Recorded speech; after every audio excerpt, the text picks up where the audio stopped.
क्या हाल चाल। अभी कुछ और बच्चे हम लोग के साथ हैं तो उनको भी अभी एक बार उनसे भी इंटरेक्शन हो जाए।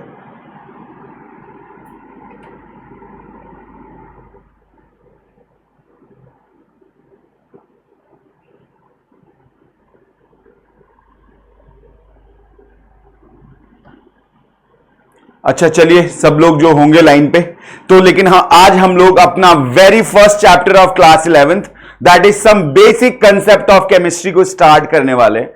बहुत कुछ आप लोगों ने बहुत अच्छे से पढ़ा होगा, सबको पता है कि इसमें मोल से रिलेटेड क्वेश्चन आते हैं और हर साल आता है। ऐसा एक भी साल नहीं होता है जिसमें इस चैप्टर से एक या दो क्वेश्चन ना आए।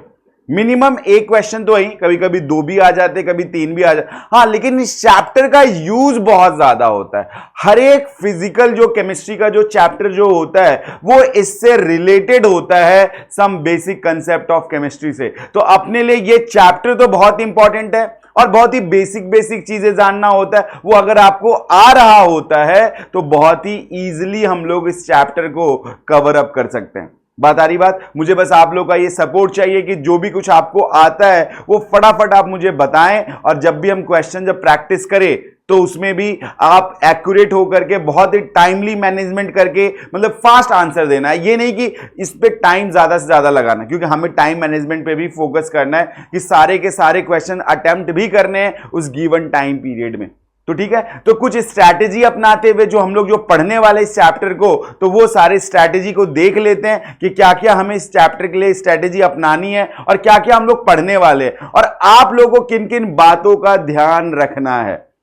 तो और एक इंपॉर्टेंट चीज ये है कि जब भी हम लोग कोई एक नया सब्जेक्ट या कोई नए बैच में पढ़ना स्टार्ट करते हैं तो आप लोगों को एक आप लोगों के पास अच्छी नोटबुक होनी चाहिए, जिसमें कि आपको एक आपका जो नोट्स जो है ना वो काम आता है। जब भी एग्जाम टाइम से पहले काम आएगा आपका, यार एक क्विक रिवीजन के लिए होना चाहिए। एक प्रैक्टिस नोटबुक होना जिस पे आप डेली रफ करो, क्वेश्चंस प्रैक्टिस करना होता है। और एक पतली से नोटबुक वो होता है जिसमें आप क्विक नोट्स बना सकते हैं ना। क्विक नोट्स मतलब क्विक रिवीजन के लिए आपका वो हैंडबुक होना चाहिए। वो पतली सी हैंडबुक हर एक चैप्टर का एक जो चैप्टर का है ना 4 या 5 पेजेस में जितने भी जो इंपॉर्टेंट पॉइंट्स हैं, जो मैं स्क्वायर ब्रैकेट में या जो मैं पैरेंथेसिस में जो मैं लिखूंगा कि भैया ये बॉक्स में ये बहुत इंपॉर्टेंट है, आपको उन सब चीज को फॉलो करना, तो एक पतली सी नोटबुक में आप वो सारी चीजों को इनकलकेट कर सकते हैं। समझ में बात आ रही है। 3 नोटबुक अभी आपके पास होनी चाहिए, एक क्लास नोट्स के लिए, एक प्रैक्टिस के लिए और एक आपको क्विक नोट्स बनाने के लिए या क्विक रिवीजन के लिए। ऐसा नहीं कि बार बार बड़े वाले नोट्स की तो तब जरूरत होगी ना जब आप क्या कहो कि आप कहीं फंस गए। मान लो कोई क्वेश्चन अटेम्प्ट कर रहे हैं, क्विक नोट से भी नहीं बना, क्विक रिवीजन वाले पार्ट से भी नहीं बना, सर उसमें तो लगाया अप्लाई नहीं हुआ। अब आपको लगता है यार सीजी सर ने जो पढ़ाया होगा ना, जो सीजी सर ने जो पढ़ाया होगा वो वहां पे प्रेजेंट है, एक बार चलो इस बार डिटेल में देख लेते हैं। तो ये आपको हेल्प करेगा उस गिवन टाइम पीरियड में जब आप रिवीजन करने बैठ रहे हो। तो उस समय आप ज्यादा से ऐसा नहीं कि 2 क्वेश्चन करें, 4 क्वेश्चन करें, अरे यार अब तो बन ही नहीं रहे, छोड़ दो। ये सारी चीजें इंपॉर्टेंट हैं, इसको अपनाना पड़ेगा। ये सारे जितनी चीजें मैं बता रहा हूं ये सारे टॉपर्स के बारे में बता रहा हूं। टॉपर्स का पढ़ने का स्टाइल ही यही होता है। टॉपर्स इन द सेंस जो अच्छे मार्क्स ला रहे हैं, जो कंसिस्टेंट है। मैं टॉपर्स को ऐसा नहीं बोल रहा हूं कि जो 720 आउट ऑफ 720 में, वो नहीं। टॉपर्स मेरे लिए वो भी हैं जो कंसिस्टेंट है। जो कंसिस्टेंट होगा वो सक्सेसफुल हो जाएगा, ये बात का ध्यान रखना है। तो कंसिस्टेंसी मेंटेन रखनी है, क्लास रेगुलर करना है, बैकलॉग नहीं करना है। बैकलॉग नहीं करना है। यहां पे तो डाउट की भी फैसिलिटी है। जो अगर मान लीजिए जो हमारे जो ये प्रो वाले बैच में है उनके लिए तो डाउट फैसिलिटी भी है। आज का पढ़ा हुआ इवनिंग 12 बजे 12:20 तक में क्लास खत्म, तो आप आराम से उस दिन का डाउट पूरा कलेक्ट कर सकते हैं। इसके बाद इवनिंग में आकर के सारे टीचर से पूछ सकते हैं जो भी जिस सब्जेक्ट का जो डाउट लगा हुआ है। तो इतनी अच्छी फैसिलिटी है यार, पढ़ो और शाम में डाउट लो। पूरी ऑफलाइन वाली फीलिंग है, इसलिए उतना लोड लेना ही नहीं है। तो ये सारी बातों को जो मैंने बोला है ना, आज मैं एक बार पहली बार बता रहा हूं, फिर बीच बीच में कभी कभी कोई चीजें बताता रहूंगा कि आप इस तरीके से फॉलो करो। मेरे जितने भी ऑफलाइन वाले जो बच्चे होते हैं आज भी मुझे मैसेज करते हैं कि सर क्या करना चाहिए, सर मैं थोड़ा सा परेशान हो गया। उनको भी मैं ऐसे ही कामली बताता हूं, काम रहो, कंपोज रहो, जो पैटर्न जो फॉलो किया हुआ है ना उस पर कंसिस्टेंट रहो। कंसिस्टेंट रहोगे हो जाएगा। बस मेरा मानना ही यही है। सोचो हम लोगों ने क्लासेस की टाइमिंग भी कंसिस्टेंट रखी है। क्यों? कि मुझे पता लग जाएगा यार मेरी 9:30 में क्लास है ना, तो मैं अपना रेडी होकर के रोज में 9:20 9:15 में मैं ऑफिस आ, तो कंसिस्टेंट रहना बहुत जरूरी है। अब किसी दिन लेट हो, किसी दिन पहले हो, चाहे किसी दिन क्लास ना लूं, तो फिर वो इंटरेस्ट भी नहीं बन पाएगा। तो मेरी बात एक बात बस याद ध्यान रखना है, कंसिस्टेंट बने रहना है और आपको थ्रू आउट ईयर में। और आपको मैं बताता हूं, टेस्ट कभी भी छोड़ना नहीं है। कितने अच्छे टेस्ट हो रहे हैं ना यहाँ पे, वीकली टेस्ट। पहला टेस्ट का आपका मैं डेट बता दे रहा हूं, 22 ऑफ जो जून जो है ना, पहला वीकली टेस्ट है और 29 को पहला माइनर टेस्ट है। माइनर टेस्ट तो आपको बता ही दिया गया हुआ है, ऐप के ऊपर लिख दिया गया हुआ है सारा, आपको मैक्रो प्लान और माइक्रो प्लान और आपको टेस्ट का डेट बता दिया गया हुआ। तो आपको माइनर और मेजर का तो पता होगा उस ऐप के थ्रू। वीकली मैंने बता दिया कि वीकली टेस्ट आपका 22 से स्टार्ट हो जाएगा, 22, और जहां तक जो टीचर पढ़ाए हुए रहेंगे वो आपका सिलेबस होगा। टेस्ट बन भी चुके हैं सारे, क्योंकि हमें पता है कि इतने तक में हम लोग पढ़ा लेंगे, वो टेस्ट सारे बन चुके हैं। तो इस बात का भी ध्यान रख लीजिएगा। इस वीक नहीं रख रहे हैं, इस संडे नहीं रख रहे हैं, क्योंकि 2-3 क्लासेस ही होंगी तो उतना ज्यादा कवर अप नहीं हो पाएगा टॉपिक, लेकिन अगले वीक से रेगुलर टेस्ट होंगे, ये भी बात का ध्यान रख लेना। ठीक है, तो टेस्ट के बारे में भी जान गए। अब जैसा कि मेरे पास जो ये जो आया हुआ है, कुछ लोग जानते हैं कि मैं इस तरीके से पढ़ाता हूं, जो आज से जो नए जुड़े हमारे साथ उनके लिए ये है, फिर से एक बार उनके लिए रिवीजन ये हो जाएगा कि आपको करना क्या है, मैं आपको इस चैप्टर में पढ़ाने क्या जाने वाला हूं, ये चीज को मालूम होना चाहिए। अगर बहुत लोग होंगे तो स्नैपशॉट भी ले सकते हैं, या टाइम है तो लिख भी सकते हैं, ऐसा कुछ नहीं है। ये चैप्टर, हर एक चैप्टर जो मेन जो चैप्टर जो होता है ना, उसके ऊपर लिखना है, हमें ये चीज सीखना है यार।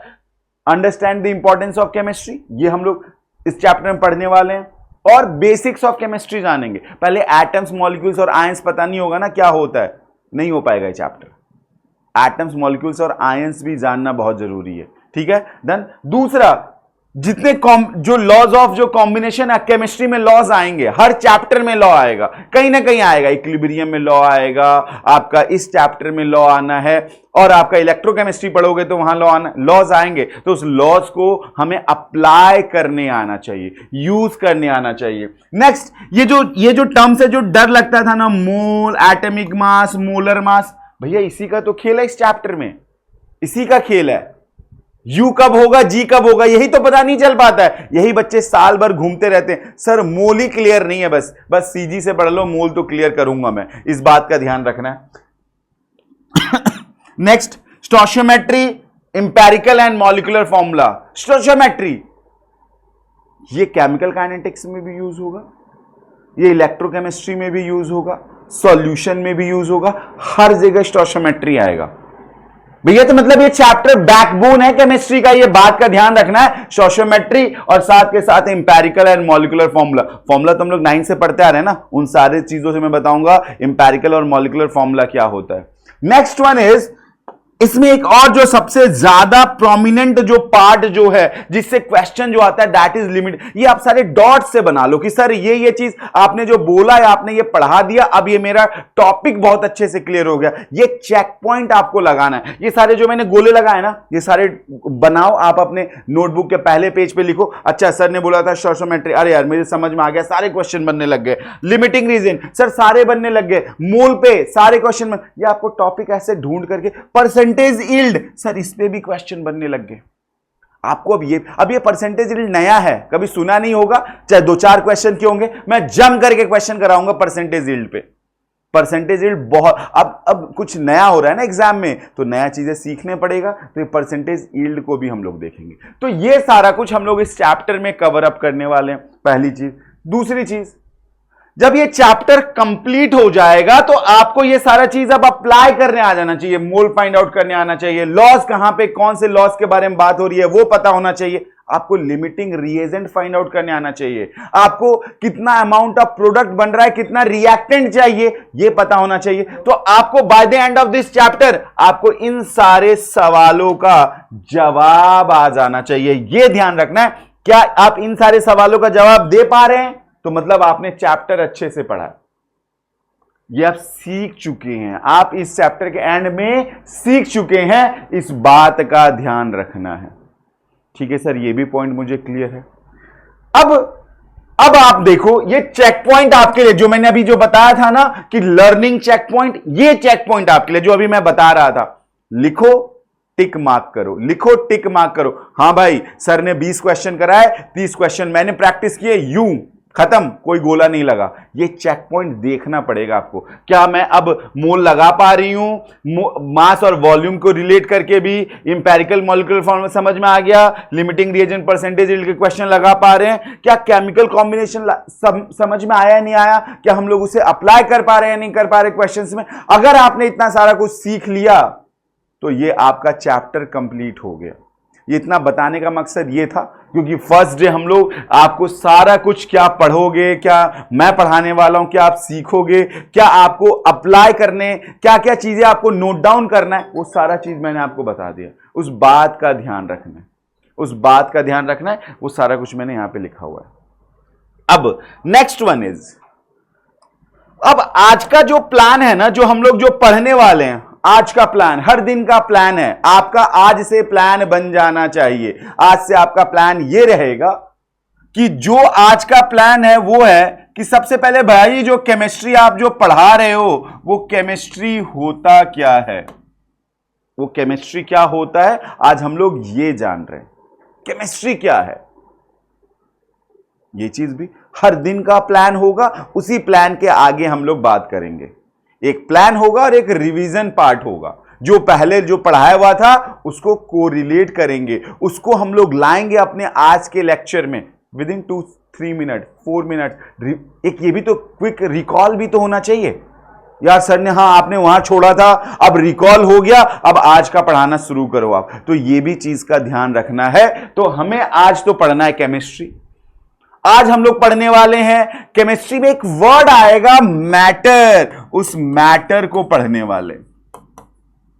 एक वर्ड आने वाला है मैटर, ये मैटर भी कवर अप करेंगे। इस मैटर के अलावा कुछ इंपॉर्टेंट डेफिनेशन भी आएगा। क्या आएगा, सम इंपॉर्टेंट डेफिनेशन भी आने वाला है। तो आज हम लोग ये भी कवर करने वाले हैं।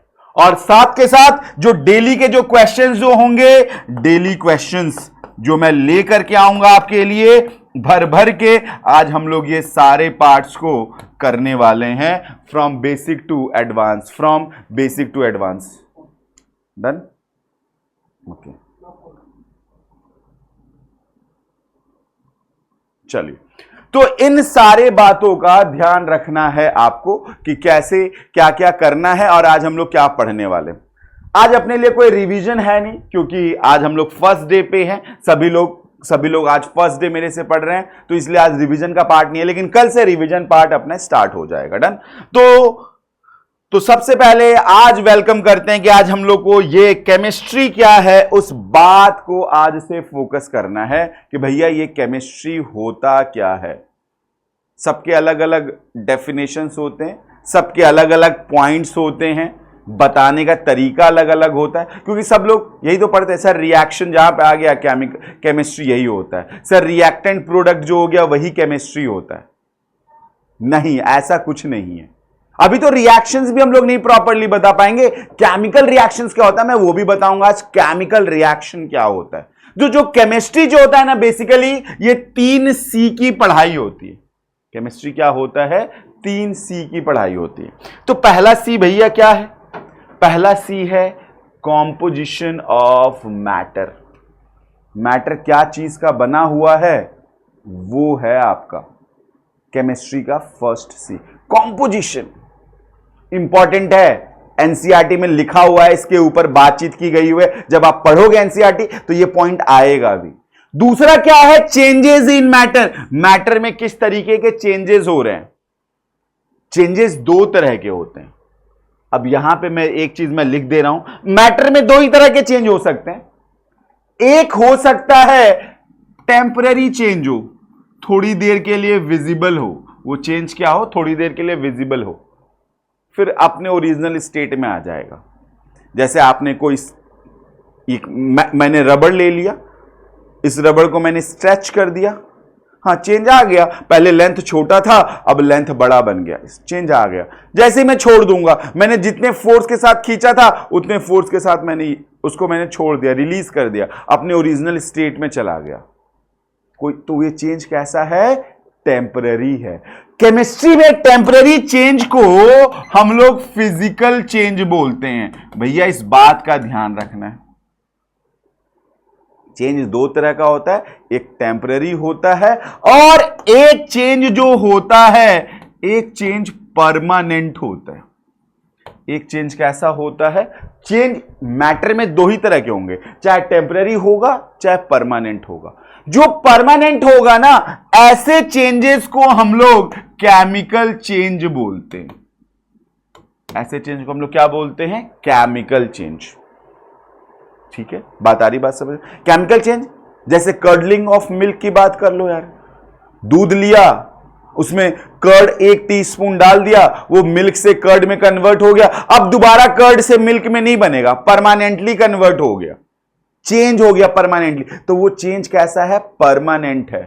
बर्निंग, कोई भी बर्निंग प्रोसेस ले लो, पेपर ले लो, बर्न कर दो, अब दोबारा पेपर नहीं दिखेगा, अब दोबारा पेपर नहीं है, वो बर्न होकर के ऐश बन गया, that is the permanent change. हां, लेकिन टीयरिंग ऑफ पेपर में, टीयरिंग पेपर को फाड़ना एक फिजिकल है, टेम्पररी है, क्योंकि भैया पेपर को फाड़े पेपर ही मिला, कोई नया चीज नहीं मिला, बस उसके साइज चेंज हो गया, कोई अलग अलग बस उसका साइज चेंज हुआ, लेकिन कोई नया सब्सटेंस नहीं बना, तो इसलिए वो टेम्पररी है। इसमें जनरली नया सब्सटेंस बनता है, इसमें नया सब्सटेंस नहीं बनता है, ये ध्यान रखना है। तो आपको मैं एक चीज बता दूं, यहीं से केमिकल रिएक्शन का डेफिनेशन। अब देखो कितनी इंटरेस्टिंग चीज आ रही है।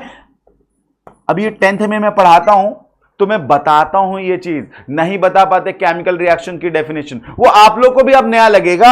अब मैं यहां पे लिख रहा हूं,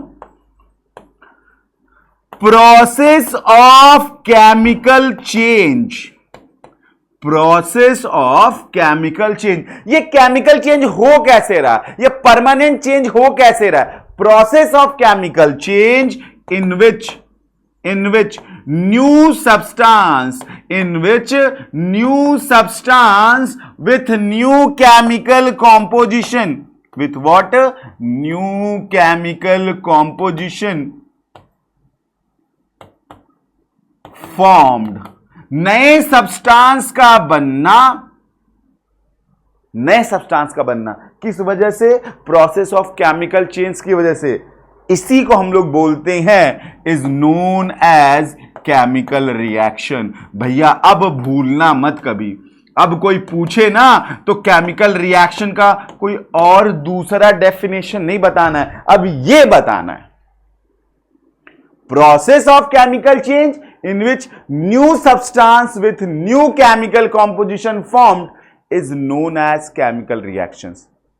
इसके बारे में पढ़ते हैं केमिस्ट्री में, चेंजेस इन मैटर के बारे में, केमिकल रिएक्शंस के बारे में पढ़ते हैं, फिजिकल चेंज के बारे में पढ़ते हैं, सारा कुछ पढ़ते हैं केमिस्ट्री में।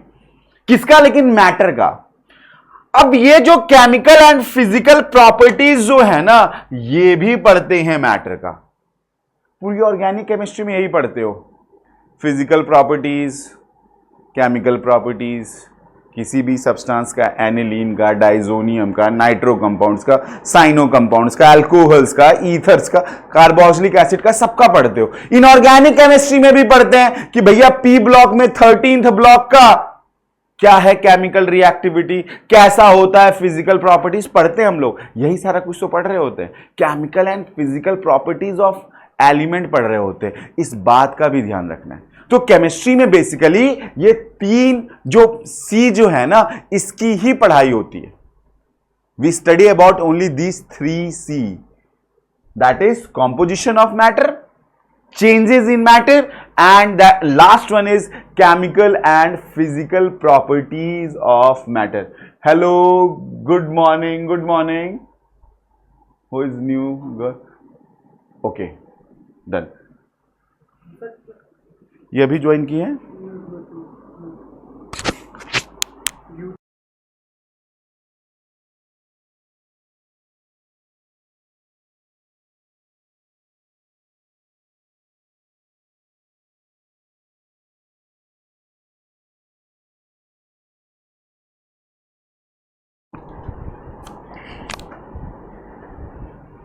Please note it down.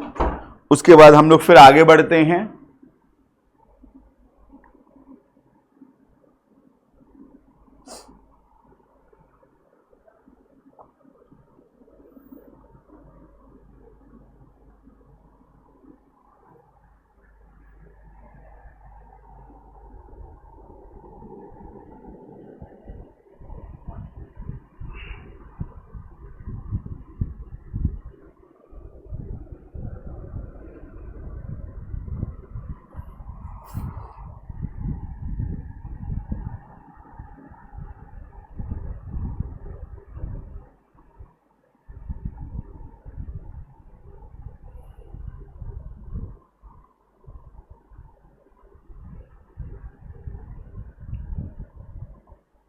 चलिए, हो गया सब लोगों का नोट डाउन हो गया? Megha noted, Anvi noted, okay, चलिए डन। नाउ अब यहां पे एक ना कॉमन वर्ड है, there is a common word in the definition of chemistry, that is matter. मैंने हर जगह ये ना सर्कल किया हुआ है, this is the common word. मतलब कि हमें ये पता लग गया कि केमिस्ट्री में basically we study only about the matter. Matter की प्रॉपर्टीज पढ़ना है, मैटर के ही चेंजेस पढ़ना है, मैटर के ही कॉम्पोजिशन के बारे में पढ़ना है। This is all about chemistry, this is all about the matter. तो अब ये जो मैटर जो है, अब ये होता क्या है, अब हम लोग एक बार वो देख लेते हैं। मैटर तो 9 से डेफिनेशन पढ़ते आ रहे हैं, एनीथिंग दैट ऑक्यूपाइज स्पेस, जो स्पेस ऑक्यूपाई करता है और जिसका कुछ ना कुछ डेफिनेट मास जो होता है ना, उसे हम लोग मैटर कहते हैं। एनीथिंग कहने का मतलब मैटर लिविंग भी हो सकता है और मैटर नॉन लिविंग भी हो सकता है। बस होना क्या चाहिए, उसका एक स्पेसिफिक वॉल्यूम होना चाहिए और उसका एक स्पेसिफिक मास होना चाहिए। Just like this pen, this pen is occupying some volume of my palm, some space of my palm, and this pen have some definite mass. That's why we can say that this pen is an what example of matter. ये pen जो है एक matter है। मैं भी एक matter हूं, मैं भी अपने स्टूडियो का कुछ ना कुछ स्पेस ऑक्यूपाई कर रहा हूं और मेरा भी कुछ ना कुछ एक डेफिनेट मास है, तो मैं भी एक मैटर हूं। इस बात का ध्यान रखना है। नेक्स्ट थिंग इज, जो हमारा जो यूनिवर्स जो है ना, वो मैटर का ही बना हुआ है। कहोगे सर ये कैसे हो गया, ये लाइन तो आपने कुछ अलग ही लेकर के आ गए कि यूनिवर्स मैटर का बना हुआ है। आप आंखों को चारों तरफ घुमाओ, देखो क्या क्या चीज आपको दिख रहा है, कुछ भी चीज दिख रहा हो। आप जिस स्टडी टेबल चेयर पे बैठे हो, क्या वो एक मैटर नहीं है? यस मैटर है। क्या आपके सामने जो बुक्स पड़ी हुई, क्या वो मैटर है? यस वो मैटर है। जिस पेन से आप लिख रहे हो, क्या वो मैटर है? यस मैटर है। और आपके घर में जो भी कुछ जो रखा हुआ होगा, चाहे किचन से लेकर के आपके प्लेग्राउंड तक, जहां पे भी आप जा रहे हो, हर जगह मैटर ही मैटर प्रेजेंट है। लेकिन उसमें से सबसे एक इंपॉर्टेंट चीज थी जो प्रेजेंट है हमारे यूनिवर्स में, दैट इज एयर। क्योंकि एयर ना पूरी तरीके से चारों तरफ से फैला हुआ है, इट सराउंड्स अस। तो क्या वो भी एक सर मैटर है? यस वो भी एक मैटर है। एयर को मैटर बोलेंगे, क्योंकि एयर को मैटर इसलिए बोलेंगे क्योंकि उस एयर ने भी वॉल्यूम कुछ ऑक्यूपाई किया हुआ है, कुछ स्पेस लिया हुआ है, और साथ के साथ उस एयर में भी क्या होता है, मास प्रेजेंट होता है। क्योंकि एयर में नाइट्रोजन और ऑक्सीजन होता है, ये हम सभी को पता है, और नाइट्रोजन और ऑक्सीजन का कुछ ना कुछ डेफिनेट मास होता है। तो एयर भी एक मैटर है। ठीक है सर, ये तो बात समझ में आ गई। तो अगर मैं यहां पे एग्जाम्पल में मैं लिखूं, तो आप एयर, पेन, पेंसिल कुछ भी लिख सकते हैं, ये सारी चीजें लिख सकते हैं। लेकिन अगर कोई फीलिंग की बात आएगी ना, अगर कोई फीलिंग की बात आ जाए, क्या ये कोई फीलिंग कोई होता है क्या, कोई मैटर? अगर मान लो फीलिंग में मैंने लिख दिया, यहां पे मैंने लिख दिया फीलिंग में लव, मैंने लिख दिया हेट, मैंने लिख दिया काइंड, मैंने लिख दिया स्मेल, मैंने अगर ये सारे एग्जाम्पल मैंने लिख दिया फीलिंग में, ये you can just only feel these words, है ना। लव, हाँ ठीक है, मेरे मम्मी पापा के साथ मेरा भैया, उनका अटैचमेंट है, उनका एक मेरे साथ अलग उनका अफेक्शन है, वो मुझसे प्यार करते हैं, मैं उनसे प्यार करती हूं। That is the love, that is the feeling. You can't express in form of mass, कितना कितना उसका वे होता है, आप उसे एक्सप्रेस नहीं कर सकते। ये सारे मैटर नहीं है, ये सारे मैटर नहीं है। हां, लेकिन इनमें एक चीज अगर मैं ऐसा कर दूं, मैंने यहां पे लिख दिया smell of perfume, smell of perfume मैंने लिख दिया, ये एक मैटर हो सकता है, क्योंकि परफ्यूम हमें पता है परफ्यूम किसी एक बॉटल में प्रेजेंट है and it is occupying some space और उसका कुछ ना कुछ मास होता है। स्मेल ऑफ परफ्यूम, आप जब उस परफ्यूम को, जब तक उसके नॉब को जब तक आप प्रेस नहीं करोगे, मैंने कोई एक बॉटल रखा हुआ है, मैंने मान लो कोई भी, मैंने कोई डेनवर ले रखा है, कोई भी मैंने परफ्यूम मैंने ले रखा है, अगर वो बॉटल में प्रेजेंट है, स्मेल उसके लिए, you have to press the knob of that perfume bottle. जैसे आपने प्रेस किया, कुछ ना कुछ जो मैटर जो उसमें से बाहर आएगा, उसी की तो स्मेल हम लोग ले रहे हैं। तो मैं बोलूंगा कि ये एक मैटर है, लेकिन जबकि ये मैटर नहीं है। This one is matter, this one is matter. Is this clear? Is this clear? यहां तक किसी को कोई प्रॉब्लम नहीं? ठीक है मेगा अनवी, यहां तक कोई डाउट नहीं किसी को? चलिए, okay. Rohan day, yes thank you. Rohan day भी यस जी, थैंक यू। चलो अब आ जाते हैं नेक्स्ट पार्ट के ऊपर। अब ये जो मैटर में जो है ना कुछ टर्म्स आ गए, और ये टर्म्स हमारे लिए बहुत ही इंपॉर्टेंट है कि मैटर के पास जो मास जो है ये क्या होता है, और ये जो स्पेस जो होता है ये क्या होता है। अब इसको भी जानेंगे, लेकिन उससे पहले एक इस चीज के बारे में बात करेंगे, फिजिकल नेचर ऑफ मैटर। हर समय एनसीईआरटी के बुक में ये लिखा हुआ होता है, एनसीईआरटी के बुक में प्रेजेंट होता है, 9th में भी था और 11th में भी लिखा हुआ है कि मैटर का कैरेक्टरिस्टिक क्या होता है, मैटर का फिजिकल नेचर क्या होता है। अगर मैं फॉर एग्जांपल मैंने कोई एक ये मैटर लिया, मैंने कोई एक ये मैटर मैंने ले लिया है, this one is the matter, और ये मैटर ये कौन सा है, मैंने ये मैटर ग्लास स्लैब ले लिया। बहुत ध्यान से समझिएगा, बहुत छोटी छोटी चीजें हम लोग छोड़ देते हैं, लेकिन वो हमारे लिए बहुत इंपॉर्टेंट होता है। This is the glass slab. मैंने इस ग्लास स्लैब को एक सर्टेन हाइट तक लेके गया, मैंने वहां से ड्रॉप कर दिया मैंने इसको, वो कुछ ऐसा हो जाएगा, it will break down into pieces. ठीक है, ब्रेक डाउन इनटू पीसेस। अब ये भी तो एक मैटर है, ये भी मैटर था और ये भी एक मैटर है। ठीक है, ये भी तो अभी स्पेस ऑक्यूपाई कर रहा है, मास है अभी भी इसके पास। अब सवाल ये आता है कि जो ये जो पीसेस होंगे, कुछ ये छोटे छोटे भी पीसेस होंगे, कुछ बड़े बड़े भी पीसेस होंगे, हर तरह के पीसेस प्रेजेंट होंगे इसमें। ओके सर, ये भी बात हमें समझ में आ गई। अब बात ये आ रही है, क्या मैं इन सारे पीसेस को अगर मैं दोबारा से कंबाइन करूं, बहुत ध्यान से सुनना मैं क्या बोलने वाला हूं, जब मैं इन सारे पीसेस को दोबारा से जब मैं कंबाइन करूं, तो क्या मुझे ये फिर से ग्लास स्लैब मिल जाएगा? मैं इन सारे पीसेस को दोबारा से अगर मैं कंबाइन करूंगा तो क्या मुझे ग्लास स्लैब मिल जाएगा? Answer will B yes. हाँ, इन्हीं छोटे छोटे पीसेस से तो मिलकर के बना हुआ, मैं इनको भी फिर से तोड़ दूंगा, मैं इनको और ब्रेक डाउन करूंगा, फिर ये छोटे छोटे पीसेस मिलेंगे। मतलब इन सारे पीसेस को कंबाइन करने के बाद ये हमें मैटर दोबारा मिल जाएगा। यस सर, ये जो बात बोल रहे हो समझ तो आ रही है? तो मतलब आप ये कहना चाह रहे हो कि इन्हीं छोटे छोटे पीसेस से ये जो स्मॉल एंड जो टाइनी यूनिट्स हैं, ये जो स्मॉल एंड जो टाइनी यूनिट्स हैं, क्या इन्हीं के कॉम्बिनेशन से मैटर बनता है? यस, इन्हीं के कॉम्बिनेशन से मैटर बनता है। और यही स्मॉल एंड टाइनी यूनिट्स को हम लोग बोलते हैं पार्टिकल्स। इन्हीं स्मॉल एंड टाइनी यूनिट्स को हम लोग क्या बोलते हैं? पार्टिकल्स बोलते हैं। पहला चीज तो सर समझ में आ गया कि मैटर जो होता है ना, वो पार्टिकल्स से मिलकर के बनता है। मैटर बहुत ही स्मॉल एंड टाइनी यूनिट से मिलकर के बना है, उसे ही हम लोग पार्टिकल्स बोल रहे हैं। मैं बोलूंगा यस यार, ये तो बात आपने सही बताई।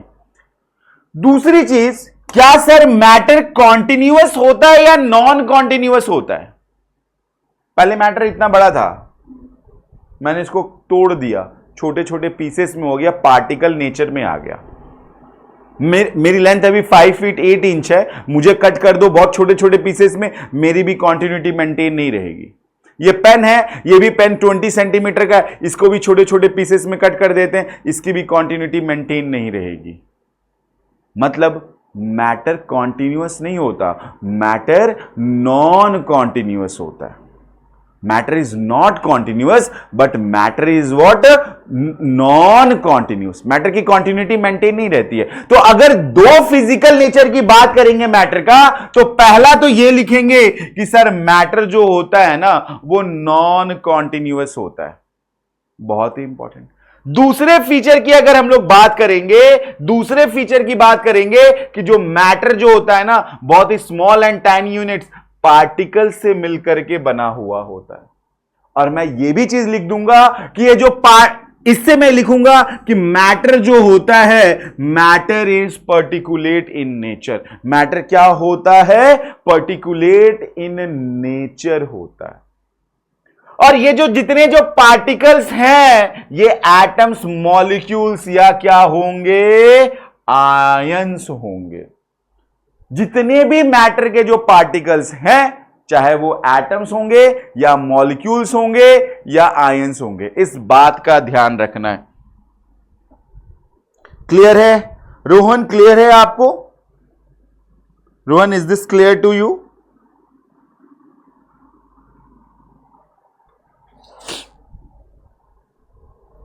चलिए, सब लोग इसे नोट डाउन कर लीजिए।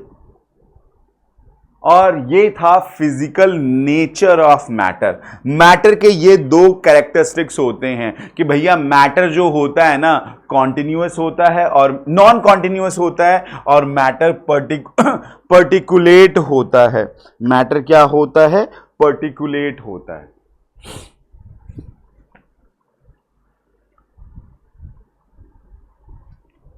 नोटेड? चले फिर आगे।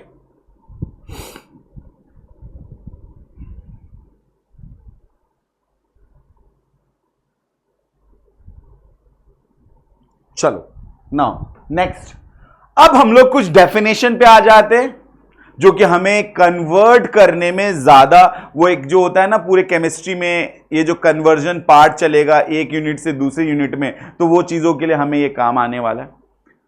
पहला मास, फिर वॉल्यूम। मास के साथ हम लोग वेट को भी देखेंगे और फिर वॉल्यूम भी पढ़ेंगे और फिर डेंसिटी भी पढ़ेंगे। उसके बाद मैं फिजिकल प्रॉपर्टीज भी पढ़ाऊंगा, केमिकल प्रॉपर्टीज भी बताऊंगा एक्चुअली होता क्या है। ये सारे जो इंपॉर्टेंट टर्म्स हम लोग ये कवर करने वाले हैं। पहला जो इंपॉर्टेंट जो टर्म था that is the mass. Mass actually होता क्या है? Mass is actual content of matter. Matter किस चीज से बना हुआ है, उसमें वो कितना प्रेजेंट है, दैट इज द मैटर। मास बना किससे है, दैट इज द मैटर। वो मैटर बना किससे है, दैट इज द मैटर। ये पेन प्लास्टिक से बना हुआ, इसमें ये प्लास्टिक कितना प्रेजेंट है, दैट इज द मास। कोई बुक है उसमें वो जो पेपर कितना प्रेजेंट है, पेपर से ही तो बुक बनी हुई है, तो पेपर कितना प्रेजेंट है, that is the mass of the book, actual content of the matter. Mass हर जगह कांस्टेंट होगा, कभी भी वो जो मैटर कितना उसमें प्रेजेंट है वो कहीं चेंज नहीं होगा। चाहे यूनिवर्स में कहीं भी लेकर के चले जाएंगे, mass will remain same. Mass remains constant everywhere in the universe. और एक मास के बारे में, मास का कोई डायरेक्शन नहीं होता। मास का कोई डायरेक्शन नहीं होता क्योंकि वो तो कंटेंट ऑफ द मैटर बता रहा है ना, वो थोड़ी ना बता रहा है वो नॉर्थ में है, साउथ में, ईस्ट में। कोई डायरेक्शन की बात नहीं होती है। मतलब मास के पास सिर्फ और सिर्फ मैग्नीट्यूड होता है, सिर्फ एक वैल्यू होता है। मास के पास सिर्फ और सिर्फ क्या है, मैग्नीट्यूड है, दैट इज वैल्यू होता है। उसके पास कुछ न कुछ एक सर्टेन वैल्यू होगा, डायरेक्शन नहीं होगा। तो इस मास के लिए एक एसआई यूनिट की बात होती है कि सर इसका एसआई यूनिट क्या होगा, इसका मेजरमेंट अगर करेंगे, सर मास का अगर वैल्यू फाइंड आउट करें कुछ ना कुछ यूनिट लगाओगे क्या? मैं बोलूंगा हाँ लगाएंगे यार। उसका एसआई यूनिट जो होता है ना, that is kilogram, that is KG, ऐसे लिखेंगे।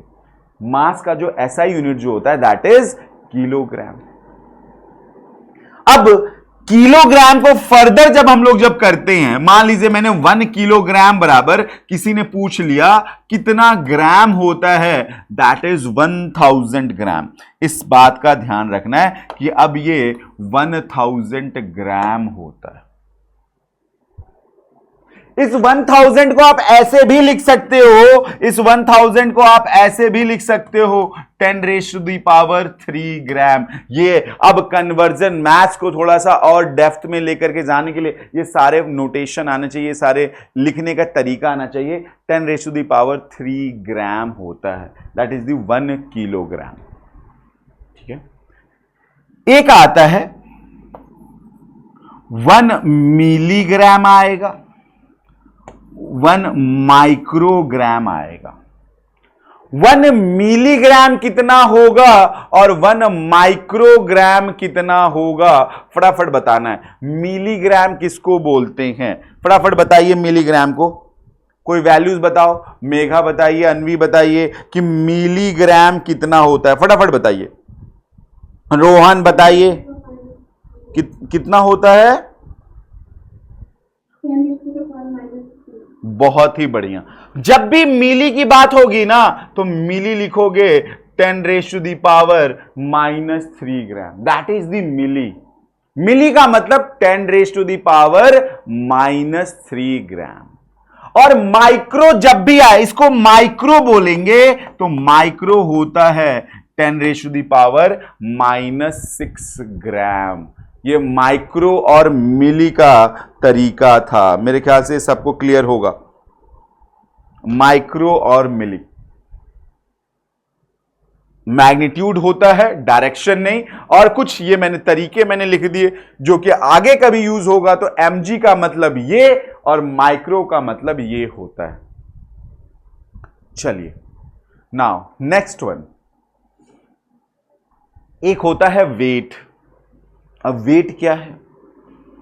वेट एक तरीके का ना, दोनों, पहली बात है कि वेट और मास सिमिलर नहीं होते, इस बात का ध्यान रखना है। Weight and mass not are the same thing. Weight is basically a force. Weight क्या होता है? एक फोर्स होता है जो मैटर के ऊपर लगता है। अच्छा, ये बात थी क्या? कोई मान लीजिए कोई मैंने एक मैटर ऐसा ले लिया, ये हमारे पास कोई एक मैटर है, इस मैटर के ऊपर एक फोर्स लग रहा है, एक फोर्स लग रहा है, डाउनवर्ड डायरेक्शन में लग रहा है। कहां लग रहा है? डाउनवर्ड डायरेक्शन में। ओके सर, एक फोर्स है जो कि डाउनवर्ड डायरेक्शन में लग रहा है, और वो फोर्स जो है that is the gravity. That is the what? Gravity. हर एक मैटर के ऊपर तभी तो ग्रेविटी लग रहा है, तभी तो सभी मैटर ऊपर से नीचे आ रहे हैं, कोई भी ऊपर नहीं लटका हुआ रह रहा है। क्यों नीचे आ रहा है? क्योंकि एक ग्रेविटेशनल फोर्स इस मैटर के ऊपर लग रहा है, इस मास के ऊपर लग रहा है। तो मैं यहां पे बोलूंगा कि जो वेट जो होता है ना, जो वेट जो होता है that is mass into gravity. अब तो पहली बात ये जान जाना है कि ये होता है वेट। फोर्स है ये, फोर्स है ये।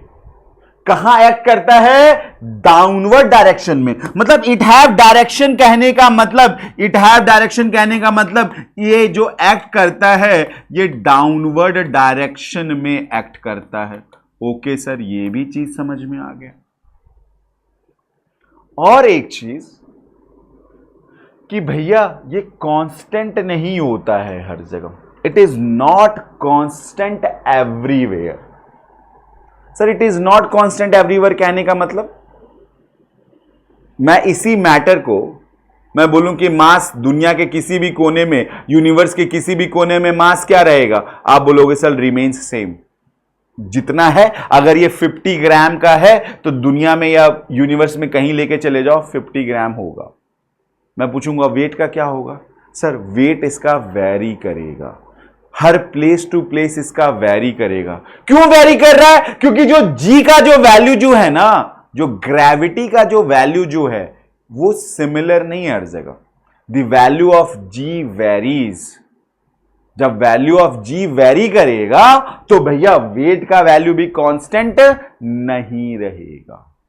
यहां पे एक हैशटैग में ये लगाना है, the value of g varies. G बोले तो gravity, varies from place to place, ये वैरी करता है, तभी कांस्टेंट नहीं है, तभी कांस्टेंट नहीं है। इस बात का ध्यान रखना है। सर ये वेरी से समझ में नहीं आया कि क्यों आपने वेरी बताया, क्या होता है इसका ऐसा यूनिट। तो एक बार हम लोग इस चीज को देखेंगे, ऐसा यूनिट और सारी चीजों को। तो चलिए सबसे पहले एक बार इसको और थोड़ा सा टाइम लेकर के हम लोग इसको करते हैं। अब जैसे यहां पे देखते हैं, जो वैल्यू ऑफ जो जी जो होता है, अगर हम लोग बात कर लेते हैं जी का, ऑन अर्थ पे बात कर लेते हैं। किस पे बात कर लेते हैं? अर्थ पे बात कर लेते हैं। तो क्या आएगा? अर्थ पे तो हर किसी को पता है जी का वैल्यू जो होता है ना। सर आप जो बताना चाह रहे हो यही वैल्यू तो बताना चाह रहे हो, 9.8 मीटर पर सेकंड स्क्वायर। मैं बोलूंगा हाँ जी यही बताते हैं। हम लोग कैलकुलेशन के लिए ये जी का वैल्यू कितना ले लेते हैं? हम लोग 10 ले लेते हैं कि कैलकुलेशन थोड़ा सा इजीली हो पाए, तो हम लोग 10 भी एज्यूम कर लेते हैं। लेकिन आपने तो बोला सर हर प्लेस पे अलग अलग होता है जी, आपने तो सिर्फ अभी ये अर्थ का लिखा हुआ है। हाँ अर्थ सरफेस पे यही होता है, लेकिन अगर आप यही मून पे चले जाओगे, मून पे जब चले जाएंगे ना, तो मून पे जो वैल्यू जो होता है ना, मून पे वैल्यू हो जाता है g/6। जी अर्थ पे कितना था? 10, तो मून पे वैल्यू हो जाता है, मून पे वैल्यू हो जाएगा 10/6 मीटर पर सेकंड स्क्वायर। ये वैल्यू को ध्यान रखना है। चेंज हो गया मून पे, जी का वैल्यू चेंज हो गया। लेकिन अगर वही स्पेस की अगर मैं बात करूं, अगर मैं स्पेस की बात करूं, तो भैया स्पेस पे तो जी का वैल्यू 0 होता है। जी का वैल्यू क्या होता है? 0। अभी सुनीता विलियम्स गई थी ना स्पेस में, वहां पे ग्रेविटी है ही नहीं, वहां पे ग्रेविटी ही नहीं है, तभी तो लटकी हुई रहती थी। अपने स्पेस जो स्पेस कैप्सूल में जो गई थी जिसमें, उसमें वो लटकी हुई थी। वाई? क्योंकि ग्रेविटी नहीं है। जब ग्रेविटी नहीं है तो आप वहां पे वेट का अगर वैल्यू फाइंड आउट करोगे तो क्या होता है? अभी तो फॉर्मूला बताया मैंने, मास इनटू ग्रेविटी। अब स्पेस पे क्या हो जाएगा? वेट क्या हो जाएगा? 0। वो अपने आप को, उसका मास ही नहीं तो क्या सोचेगी मेरे पास तो कोई वेट ही नहीं है, कोई वेटलेसनेस ही नहीं है। ग्रेविटी है तभी हम लोग इस धरती पे अगर खड़े हुए हैं। अगर ग्रेविटी नहीं होता तो हम लोग भी खड़े नहीं हो पाते, हम लोग भी घूम रहे होते ऊपर ही हवा में। अच्छा चलो भैया उड़ रहे हैं, क्या उड़ता फिरूं मैं, वही गाना गाते रहते बस। लेकिन स्पेस में नहीं है ग्रेविटी, वहां पे इसीलिए उड़ रहे हैं। इस कंडीशन को हम लोग बोलते हैं वेटलेसनेस। इसको बोलते हैं वेटलेसनेस बोलते हैं। This condition is known as weightlessness. भैया ये बहुत इंपॉर्टेंट है। वेटलेसनेस कहां होती है? तो वेटलेसनेस वहां होती है जहां पे ग्रेविटी 0 होती है। वेटलेसनेस वहां पे होगा जहां पे ग्रेविटी 0 होगा, और वो स्पेस में होगा। स्पेस में ग्रेविटी 0 है तो वेट 0, ग्रेविटी 0 है तो वेट 0 हो गया। इसी कंडीशन को वेटलेसनेस बोलेंगे। सर ये तो चीज समझ में आ गया कि वेट तो वेरी करेगा, लेकिन मास उतना ही रहेगा। मास जितना है मैटर का उतना ही रहेगा, मास में कोई चेंजेस नहीं आता। लेकिन सर वो ऐसा यूनिट बता दो ना यार। ऐसा यूनिट आपने बोला कि ये एक फोर्स है, तो सर इसका ऐसा यूनिट क्या होगा? अब मैं अगर इसके ऐसा यूनिट की अगर मैं बात करूं, आप देखो क्या होता था फॉर्मूला, मास इनटू, ये सारी चीजें ना आपको ना फिजिक्स में भी बड़ा हेल्प करेगा। जो मैं बता रहा हूं ये फिजिक्स में भी हेल्प करेगा। जब अभी डायमेंशनल एनालिसिस आप जब पढ़ोगे, यूनिट एंड डायमेंशंस में, जो भी आदित्य सर आपको पढ़ा रहे होंगे, उसमें बड़ा जल्दी जवाब दे पाओगे। इसमें वही काम कर रहा है। ये देखो मास इनटू ग्रेविटी। सर मास तो सर अभी आपने थोड़ी देर पहले बताया किलोग्राम में, और सर ग्रेविटी का तो आप यूनिट लिख ही रहे हो। क्या लिख रहा हूं? मीटर पर सेकंड स्क्वायर। भैया ये कभी कभी डायरेक्ट इसी से क्वेश्चन आया हुआ है। एक बार नीट का क्वेश्चन यही आया हुआ था। क्या आया हुआ था मैं आपको ये बता रहा हूं। नीट का क्वेश्चन ये था, 1 kilogram into metre per second square equals to how much. किसके बराबर में होता है? ये होता है न्यूटन के बराबर में। This value 1 kilogram metre per square second is equivalent to 1 newton. ये ध्यान रखना है, क्योंकि फोर्स का यूनिट ना न्यूटन होता है। क्यों? क्योंकि फोर्स का यूनिट क्या होता है? न्यूटन होता है।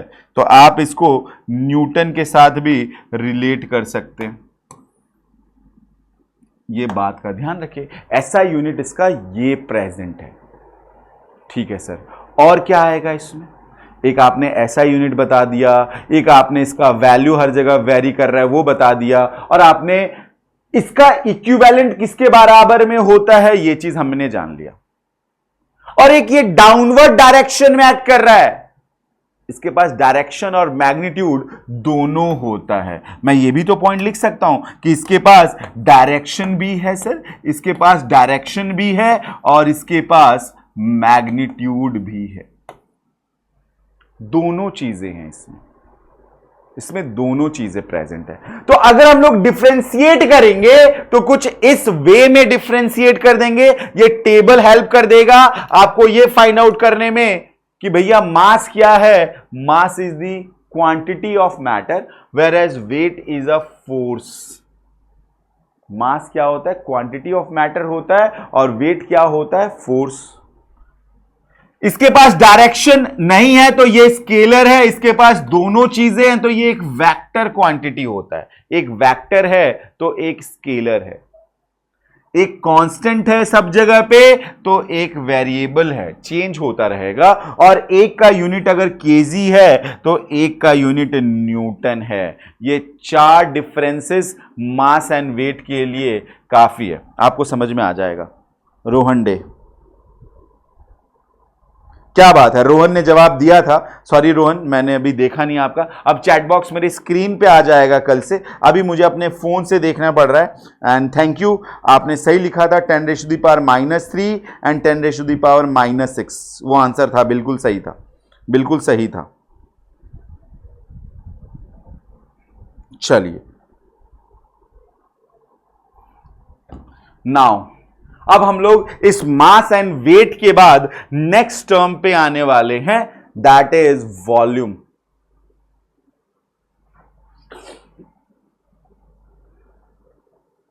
मेरे ख्याल से नोट डाउन हो गया होगा सबका, कर लीजिए एक बार। ये लग रहा होगा कि हमें आता है, लेकिन हर जगह ये काम आएगा, इसीलिए मैं ये सारी चीजों को मैं लेकर के चल रहा हूं। आपको ये सारी चीजें आनी चाहिए, ठीक है। चलो अब नेक्स्ट आ जाते हैं। अब देखो आ गया वॉल्यूम। अब क्या आ गया टर्म? वॉल्यूम। क्योंकि मैटर तो दोनों चीजें थी, मैटर के पास मास भी था और मैटर के पास वॉल्यूम भी था। तो सर ये वॉल्यूम होता क्या है? Volume is nothing but volume is 3 dimensional space occupied by a matter. 3 dimensional space, ये है मैटर। मान लेते हैं this one is the matter, ये एक मैटर है। ये मैटर का लेंथ है, ये हाइट है और ये विड्थ है। ये 3 चीज है। 3 डायमेंशनल स्पेस, इसी को बोलेंगे अब 3 डायमेंशनल स्पेस। अब इसी वॉल्यूम की अगर मैं बात करूं तो मैं वॉल्यूम बराबर लिखूंगा लेंथ, क्या लिखूंगा? लेंथ इंटू ब्रेथ, और साथ में मैं लिखूंगा हाइट। ये हो गया, लेंथ हो गया, ब्रेथ हो गया और ये हाइट हो गया। इन तीनों का जो फॉर्म जो बनेगा यही वॉल्यूम कहलाता है। This is the formula for the volume कि लेंथ इंटू ब्रेथ इंटू क्या लिख देते हैं? हाइट लिख देते हैं। मैं बोलूंगा यस सही है यार, इसी तरीके से तो फॉर्मूला होता है, length into breadth into height हो जाएगा। चलो ये बन गया। अब अगर किसी ने इसके यूनिट के बारे में बात कर ली कि इसका एसआई यूनिट क्या होगा, एसआई यूनिट की बात कर लेते हैं। लेंथ को हम लोग मीटर में, इसको भी मीटर में, इसको भी मीटर में, तो कुछ ऐसा हो जाएगा। तो ये बन जाएगा क्यूबिक मीटर। क्या हो जाएगा? Cubic metre is the SI unit for what? Volume. This is the cubic metre. Cubic metre, not metre cube, cubic metre होगा इसका एसआई यूनिट। हम लोग एरिया क्यों बोलते हैं? एरिया जो होता है ना, 2 डायमेंशनल स्पेस होता है, उसमें सिर्फ लेंथ और ब्रेथ लेते हैं, तब क्या बन जाता है? एरिया क्या बन जाता है? स्क्वायर मीटर बनता। उसमें 2 डायमेंशनल होता है, लेकिन वॉल्यूम क्या होता है? 3 डायमेंशनल होता है। जब लेंथ की बात करते हैं तो वो 1 डायमेंशनल है, तो लेंथ की यूनिट क्या होती? सिर्फ और सिर्फ क्या लिखते? मीटर लिखते। ये बात समझ में आ गया? Area is 2 dimensional, length is unidirectional, और जो वॉल्यूम जो होता है वो try dimensional, that is the 3 dimensional होता है। ठीक है। अब यहां पे सवाल एक ये आएगा, अब यहां पे सवाल ये पूछा जाएगा कि जो 1 क्यूबिक मीटर बराबर हाउ मच क्यूबिक सेंटीमीटर। और भाई ये तो आना चाहिए, और ये पूरे केमिस्ट्री में यूज होगा कि 1 क्यूबिक मीटर में कितना क्यूबिक सेंटीमीटर होगा। रोहन आपके लिए भी सवाल है, सब लोग सॉल्व कीजिए, और अभी मैं इसमें कुछ और तरीका बताने वाला हूं। 1 cubic meter contains how many cubic centimeter? Megha आपसे तो हो गया होगा, 10⁻⁶। अनवी आपका सॉल्व हुआ, कितना आ रहा है? 1 cubic meter equals to how much cubic centimetre. हमें यह भी पता है, हमें तो यह चीज जानना होगा कि 1 मीटर बराबर जो होता है वो होता है 100 सेंटीमीटर। 1 मीटर बराबर क्या होता है? 100 सेंटीमीटर। इस बात का ध्यान रखना है, पहली चीज वो वहां पे ध्यान रखा है। अब सर आप कह रहे हो कितना क्यूबिक सेंटीमीटर, तो सर अब इसको सॉल्व करते हैं यहां पे।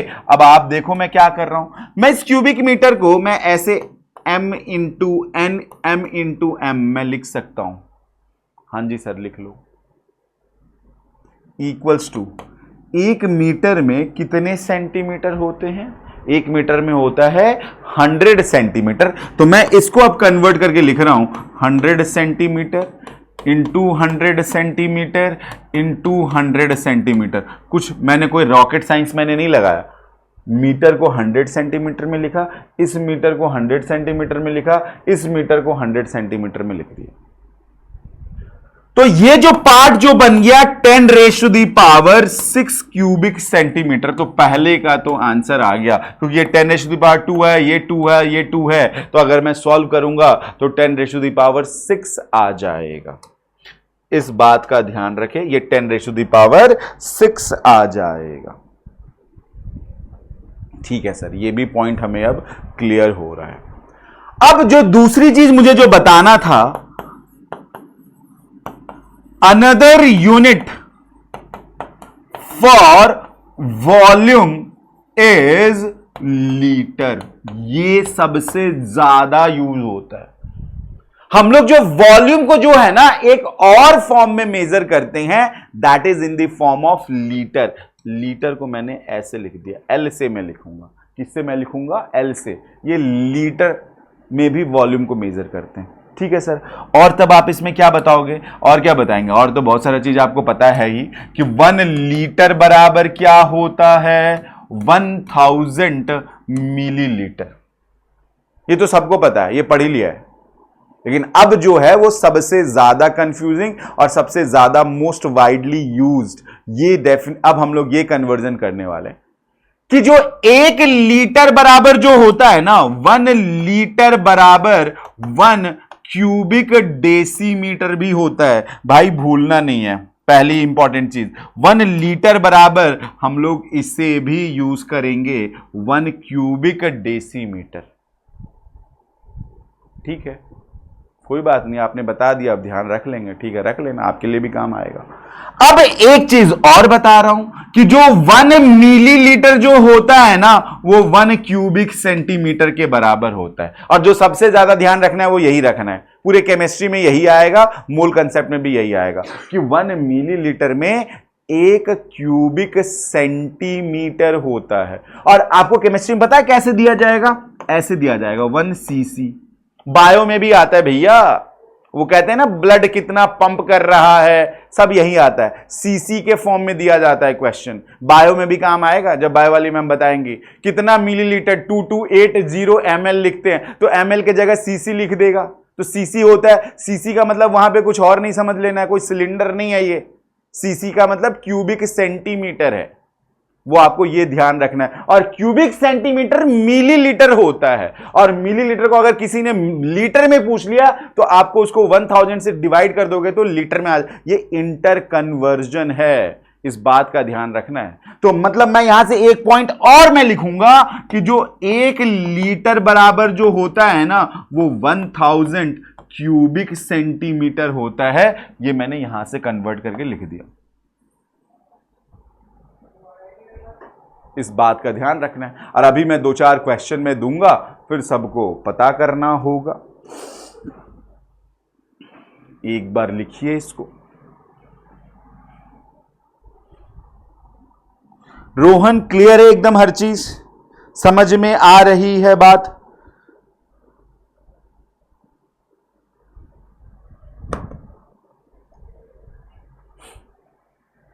ये सारे कन्वर्जन इंपॉर्टेंट है, बार बार मैं बोल रहा हूं। अभी मोल कंसेप्ट में जब मैं मोल ऑफ गैसेस जब मैं पढ़ाऊंगा तो मैं कुछ ऐसे ही चीजों को मैं बताने वाला हूं।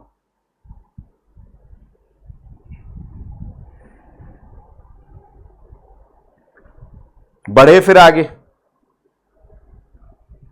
चलते हैं।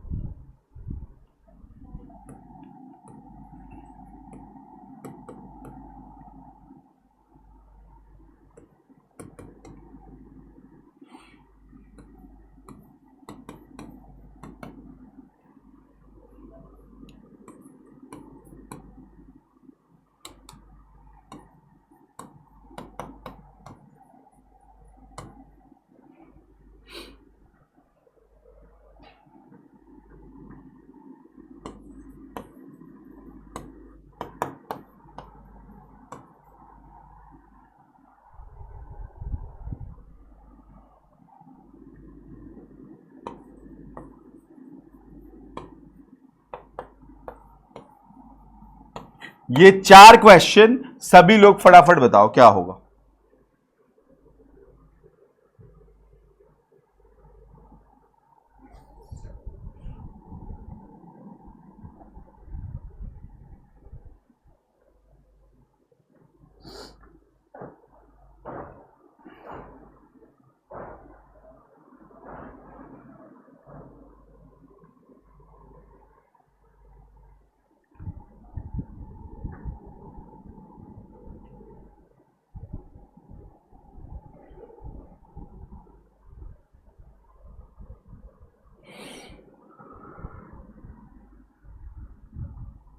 रोहन आपको भी बताना है।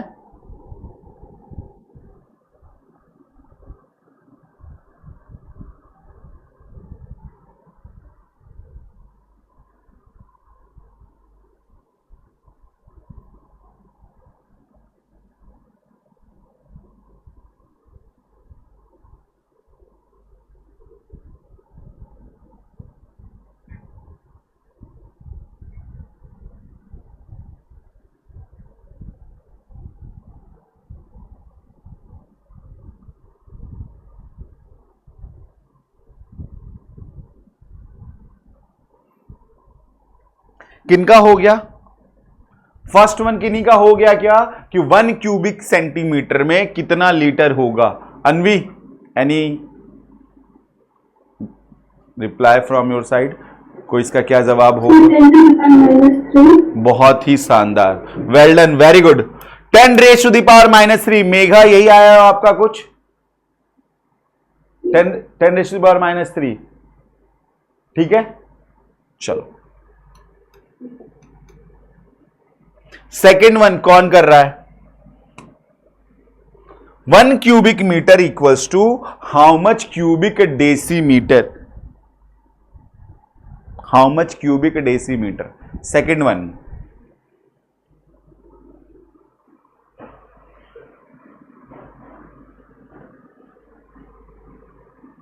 1 क्यूबिक मीटर में कितना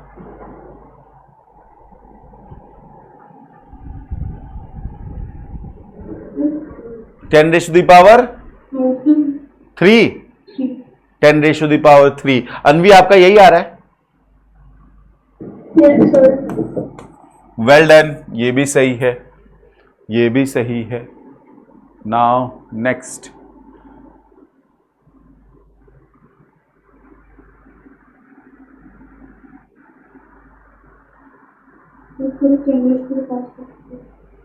ten raise to the power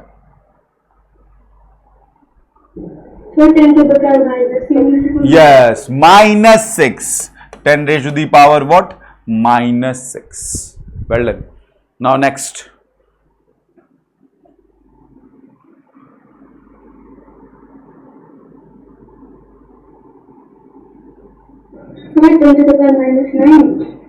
-10 raised to the power -9 ना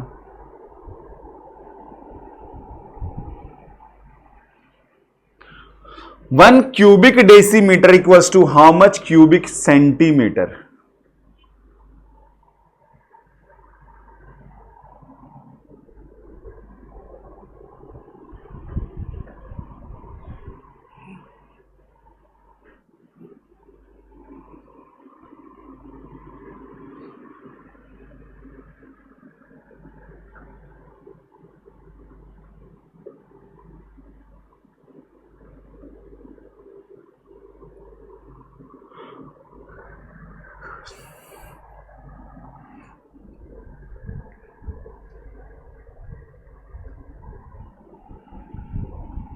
One cubic decimeter equals to how much liter? 1000. Yes, very good. 1000 is the answer. बहुत सिंपल था ना। 1 क्यूबिक डेसीमीटर को मैं क्या 1 लीटर लिख सकता हूं? बोलो हाँ या नहीं यार? लिख दिया। और 1 लीटर बराबर कितना?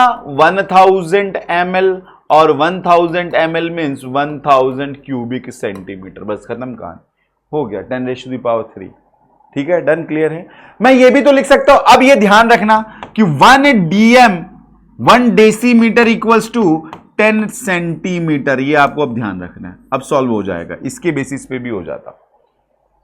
dm into dm into dm 10 into 10 into 10 तो कर देते 1000 क्यूबिक सेंटीमीटर। तो ये भी बॉक्स में ध्यान रखना है कि 1 decimetre equals to 10 centimetre. 1 decimetre equals to 10 centimetre. ये बात का ध्यान रखना है।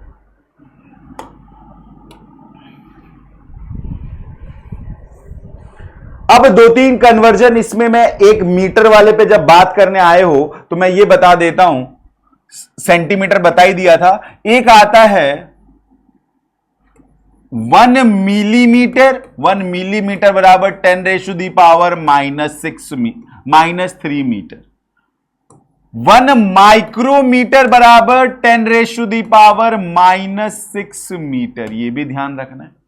एक आएगा 1 नैनोमीटर, nm बोले तो इसको बोलेंगे नैनोमीटर,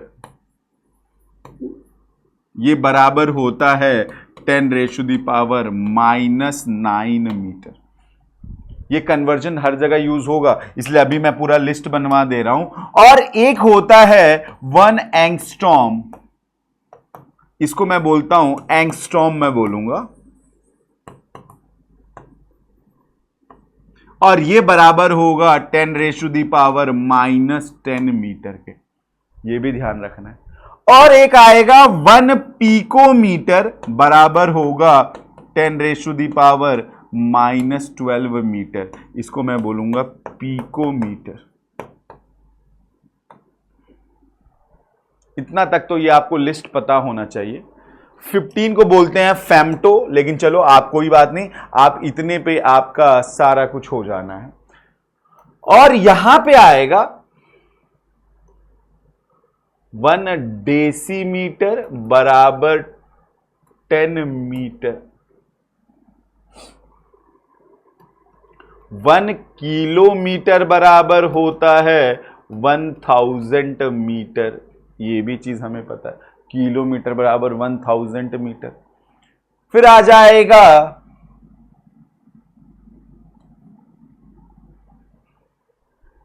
1 मेगा मीटर आएगा बराबर 10⁻⁶ मीटर। मेगा के बाद आएगा 1 गीगा मीटर बराबर 10⁹ मीटर।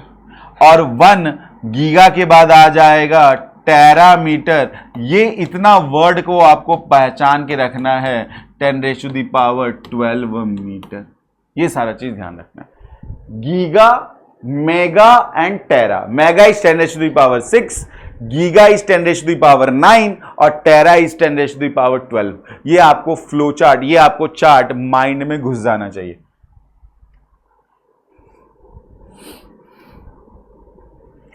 चले आगे,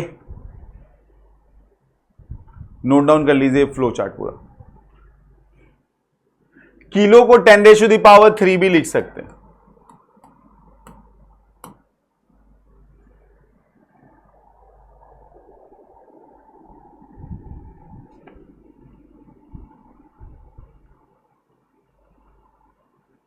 डन।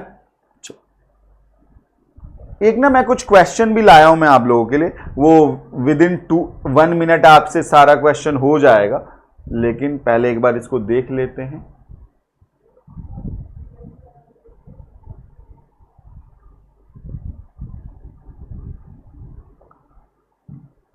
ओके, इसमें क्वेश्चन अभी दिख नहीं रहा, चलो कोई बात नहीं, थोड़ा सा हम लोग वो देख लेते हैं, सम इंपॉर्टेंट डेफिनेशन की बात कर लेते हैं। अब आ जाओ एक और पार्ट पढ़ लेते हैं पहले। डेंसिटी क्या होता है? Density is mass per unit volume. Density is what? Mass per unit volume. बहुत ही इंपॉर्टेंट है, ये भी अब टर्म जानना बहुत जरूरी है। This one is mass per unit volume. ठीक है सर, डेंसिटी आपने ये बता दिया, तो मैं यहां से डेंसिटी बराबर मैं लिखूंगा कुछ ऐसा, मास बाय वॉल्यूम। मैं क्या लिखूंगा? डेंसिटी बराबर मास बाय वॉल्यूम। ठीक है, ये पार्ट आ गया। Mass by volume is nothing but that is the density. कोई जितना ज्यादा डेंसर होगा, एक वर्ड अब सुनना है, कोई जितना ज्यादा डेंसर होगा वो उतना ही ज्यादा हैवियर होगा, क्योंकि ये अगर ज्यादा होगा, अगर कोई ये वैल्यू ज्यादा होगा तो ये वैल्यू भी ज्यादा होगा। More the denser more the heavier. एक पॉइंट ये लिख लेना है, more the denser more the heavier.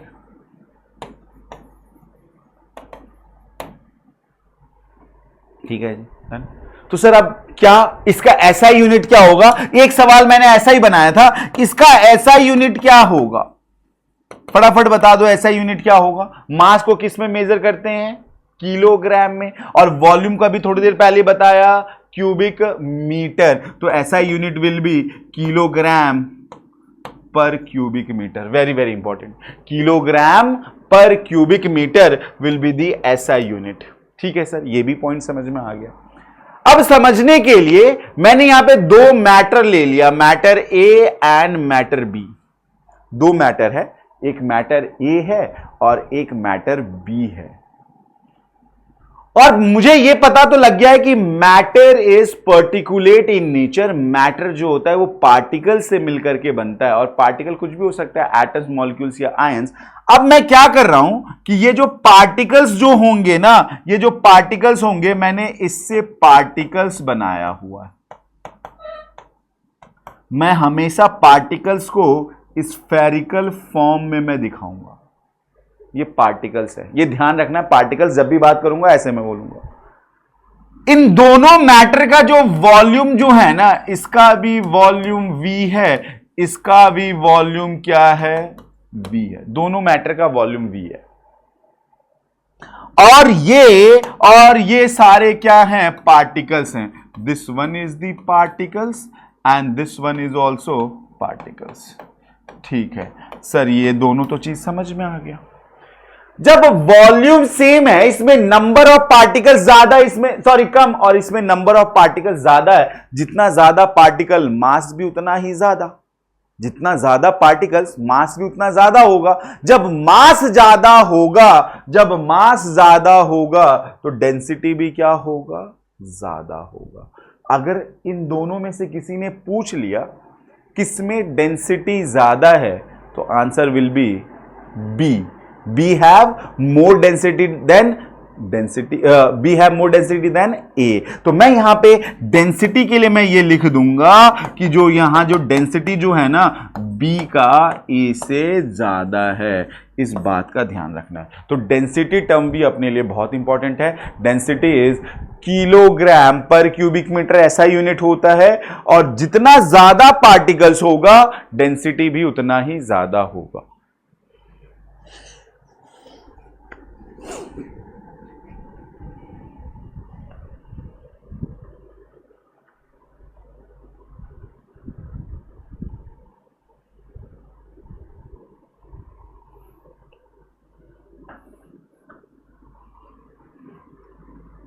चले, नोटेड।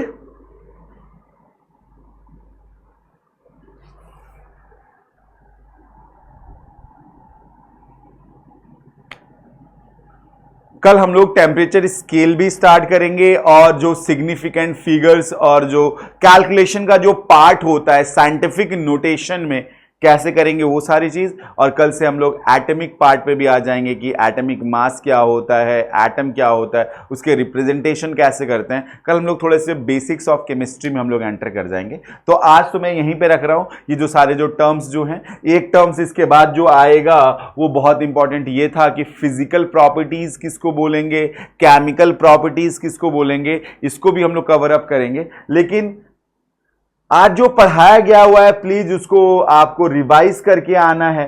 प्लीज जो भी कुछ आज हम लोगों ने जो सीखा है तो वो बेसिकली ये था। अगर मैं उसका एक चार्ट बना दूं, हम लोग हर दिन एक अपने जितनी देर की क्लास होगी 1 आवर्स 20 मिनट्स के बाद एक हम लोग ये देखेंगे कि आज हम लोग क्या सीख करके गए। आज हम लोग बेसिकली मैटर के बारे में हम लोगों ने पूरी तरीके से सीख लिया कि मैटर है क्या। बेसिकली मैटर का फिजिकल नेचर भी देख लिया। मैटर का क्या देख लिया, फिजिकल नेचर भी पढ़ लिया हम लोगों ने।